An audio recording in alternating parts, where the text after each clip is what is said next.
We do have a question from Nate DeBruin. He wanted to know what your favorite moment from trial was other than the verdict. And Natalie, the question's for you. Oh man, Nate, when you showed up with those exhibits, that was really fun because like Terry had called me earlier in the day because I had checked in with him and I was just like, Nate's got to be here at this time. And he was like, Nate's going to bring his pictures. And I was expecting like, maybe some like a by, small ones, something like that. And you walked in with these huge things and we're just like, this shit is getting real here. Yeah. Who walks in with their own demonstratives? Nobody does ever. That. No one ever said a word of that. No. It's awesome. That was so helpful. Yeah. And it was just I think it worked very well with you because I was in the office when you were meeting with Mark talking about everything, and Nate was real feisty because at first I think he thought we were the prosecution when he got the subpoena from us because he had just dealt with these people. But no, so that was great. There were lots of great moments. I'm still going to say that, just being there for Corey's Cross of Gage is one of my favorite parts. So that was a pretty good one. Yeah, that was great. I missed being on the stream during the moment of truth though. So but I do enjoy watching the replay of it. Yeah. I'm so happy that I made it. And then I did love him going on the, like, what was it, the Today Show the day after? It's like, he's like trying to walk it all back. Derp. Yeah, he's got like such weird, like, people have asked me all the time, they're like, who do you want to play you in the movie of this? And I was like, I don't know any of that, but I really think that like young Jared Leto should be Gage. There's just something weird about like this, like inherently like sweaty looking sunken eyes thing. That's and then listening at least to the podcast of Binger after the fact where he apparently believes it in his own head. It's I don't know. It's something about the whole thing. It's just weird to me that Binger apparently believes that Kyle is genuinely a bad guy on some like sort of like fundamental moral level, which has I don't know, something about it is weird. Maybe I'm just too far convince yourself of anything. This is true. This is a fair point. True. Yeah. If you put yourself into enough of a vacuum, enough of a silo where you don't have voices that you can trust that are going to kind of pull the back of your shirt, right, and keep you from jumping over the edge.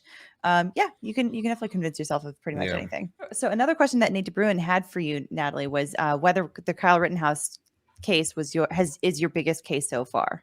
Oh, absolutely. This might be the biggest case that I ever do, just as terms of publicity, things like that. That makes sense. I don't know.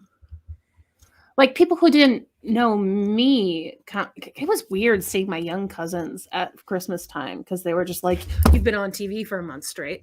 That's just absurd. Like I had like family member. I mean, granted, my just because I don't have a super common last name, but family members who had like people who didn't even know that I was related to them being like, "Is that your niece?" type of thing, and so it's been very strange. And I don't anticipate that really ever happening again.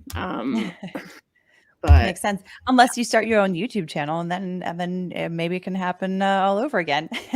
Well, but then I wouldn't be necessarily on the case, like in there working. I'd be commenting. That's true. So. That's true. Well, that's what most of us are trying to do at this point. We're trying to take ourselves out of practice. I love practicing. I don't know. I also just like chatting with people, and you guys are fun to chat with.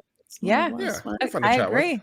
Yeah, and I love having you here anytime. It's more of just I want to be better at what I do, and I think that you need to have talk about it with other people sometimes in order to because it's the more I didn't think of that type of standpoint, and it when the more people you interact with, the more thought process methods you get familiar with. It's like, oh, what would Crip think about this? Maybe I'll start doing that.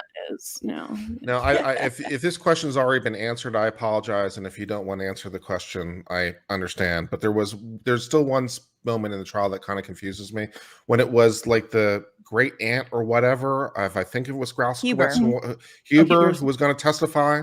And the only possible reason that she can be there is as a character witness, right? She's not a fact witness. It's not like she saw anything.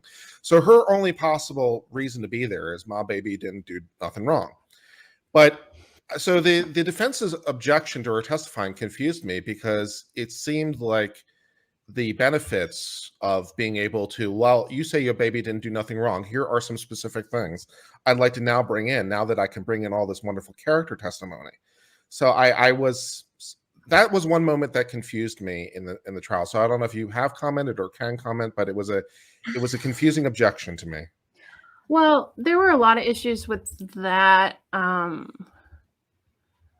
might have to break it down. I don't know actually if I can necessarily. Hers. I'm putting you on the spot, and if you want to bail, that's fine too. Well, no, I'm more of thinking like I'd have to look back at that, because in my head I'm kind of getting Huber's aunt and Carrie Ann Swart, Rosenbaum's girlfriend, confused.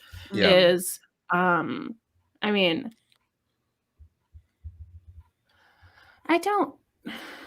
Yeah, I'd have to look back at that. Honestly, some parts of it just like bleed together, and that is not and because those witnesses were like boring in my opinion, I haven't really rewatched that part. I wonder I would wonder there are other parts like Gage's stuff, like the interesting stuff I've rewatched, but I didn't rewatch that stuff because it wasn't very interesting.